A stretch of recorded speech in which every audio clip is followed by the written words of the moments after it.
The national religion of toxic individualism that the United States has, as well as the myth of American exceptionalism, has deteriorated our culture to such a point to, it's 2025, folks. No one's feeling real great. Hi, welcome to Misfit Grit. Today we're going to talk about ways that you can stand within your values if you do care about other human beings, if you don't think that the United States is the best ever, and if you just want to live a humble, simple life, one that's full of wholeness and decency. We're going to talk about that today.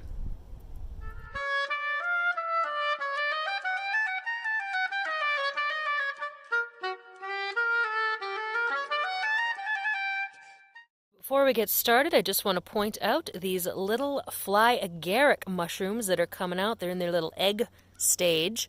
Do not eat these. These will get really big and yellow, and typically don't eat bright yellow mushrooms that you find in the wild. But I'm sitting down, and look who I just found next to me.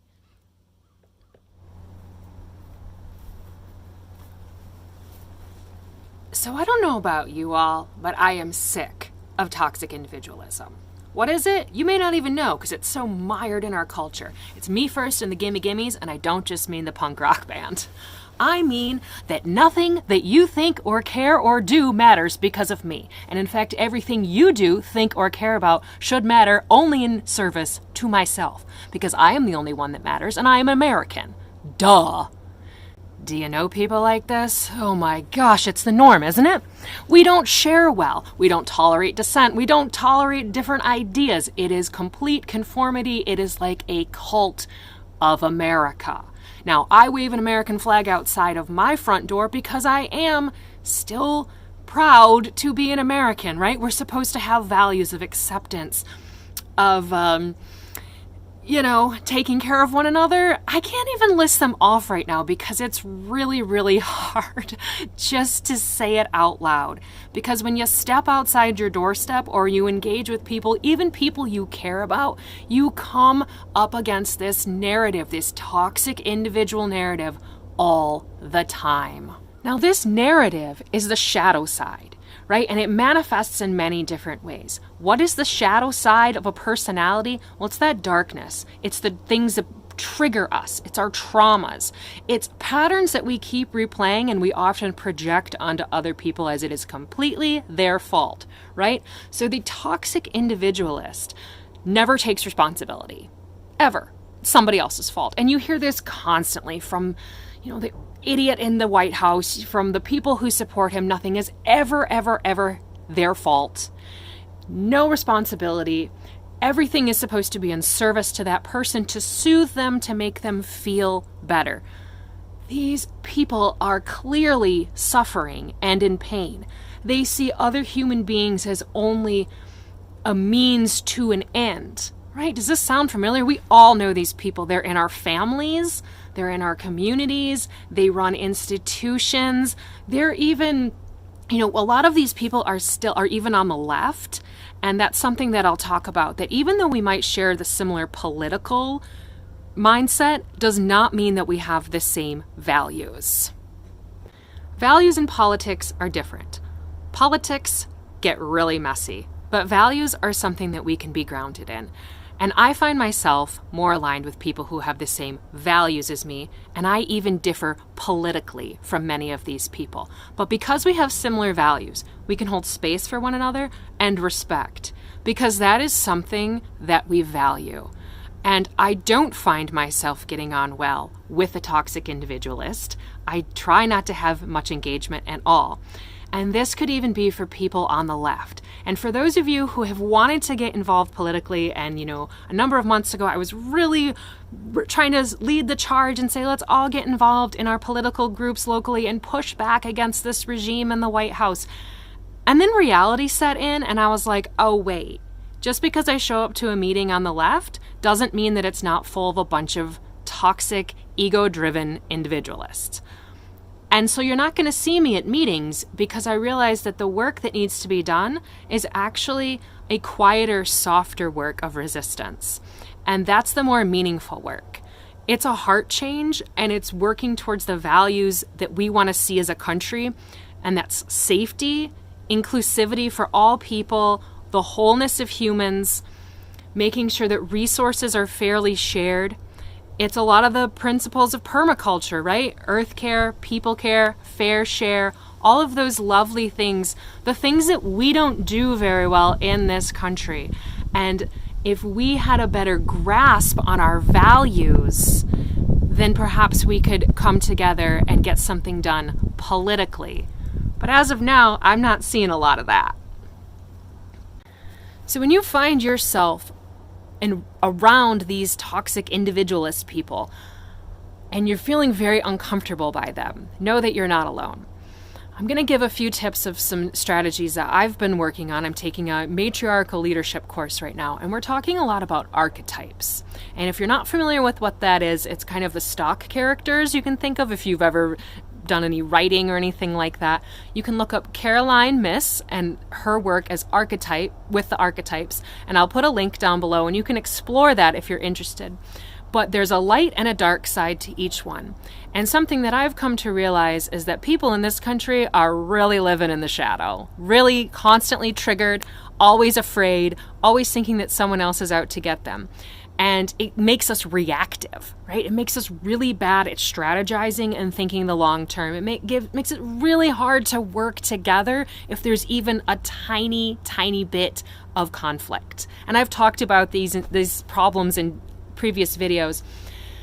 So toxic individualism is everywhere, and we want to resist it as best we can and instead bring in wholeness of egalitarianism, where everyone is given a fair chance.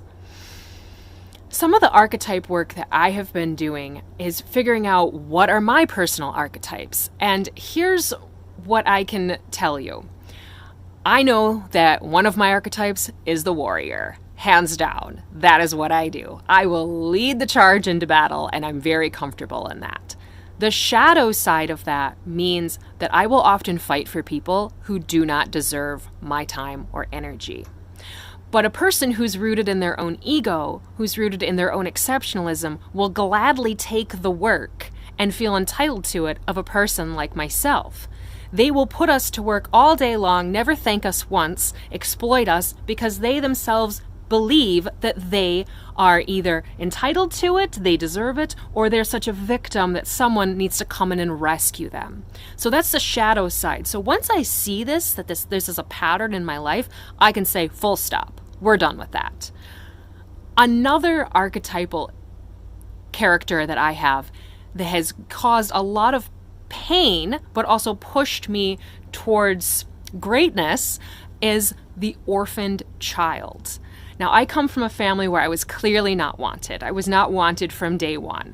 And that's a whole backstory, and it was very well known growing up that I was not wanted or welcome in this family. Me as myself, if I was to have conformed to a certain way, if I was to have believed in a certain, the lies that were being told and allowed the abuse that was happening to go on, then sure, I could have stayed. But because I said, no, I will not. I do not stand for that. That does not go with my values. It was very well known to me that I was not welcome. So I have been an orphaned child my entire life. And I have always been seeking out community.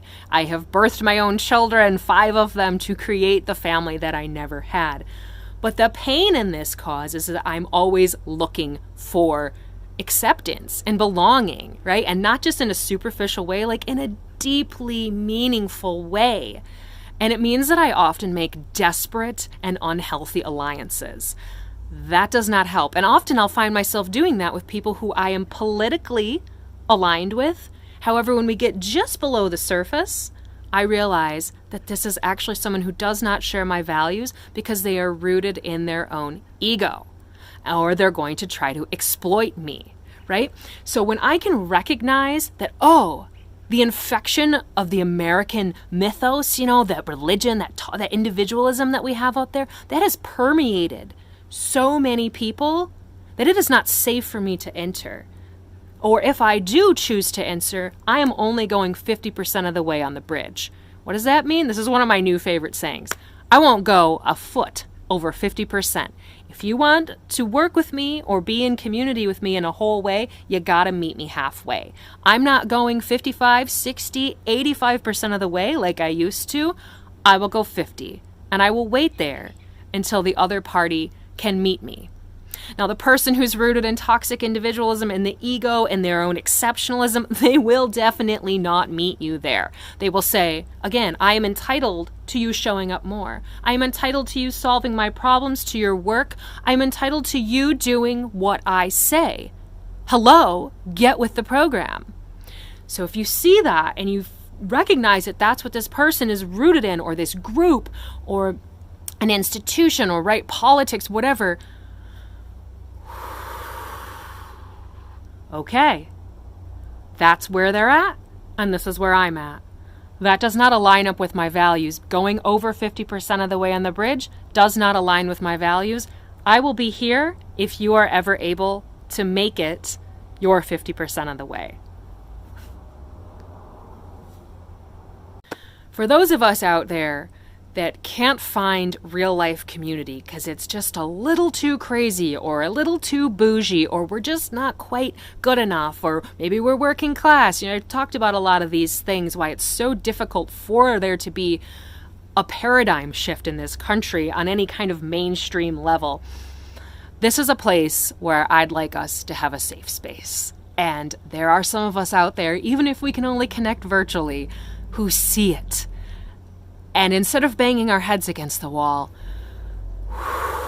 right, we're going to do the best we can. We're going to recognize what we see, and that so many people are stuck in their shadow. And I really encourage you to look into the archetypal work, Caroline Myss, as I said before, and you can just start exploring. And there's a whole bunch out there that's so helpful for you to stay grounded, to recognize what your values are, what makes up your personality, what do you want to see in the world, in the country, in your family, everywhere that you touch. How do you spread that light? How do you work on keeping your shadow under control, acknowledging it, saying, oh, there it is, it's poking out, coming out, getting a little worked up here.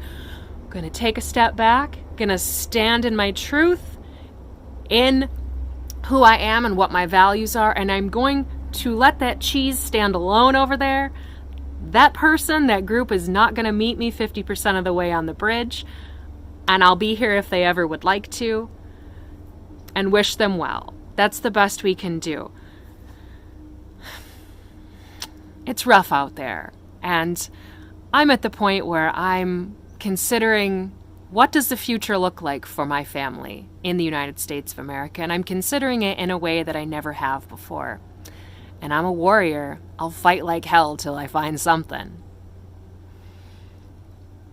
I hope you all are doing well. I had a dentist appointment this morning. I thought I'd stop by this little boat launch on the Portage Canal of the Keweenaw Peninsula and caught a few geese flying over, caught our fly agaric mushroom right behind me. It's a lovely fall day. Sending you all strength and egalitarianism, where we all matter, and it's not just me first and the Gimme Gimmes, although that is a really cool band if you want to check them out. Take care, everyone.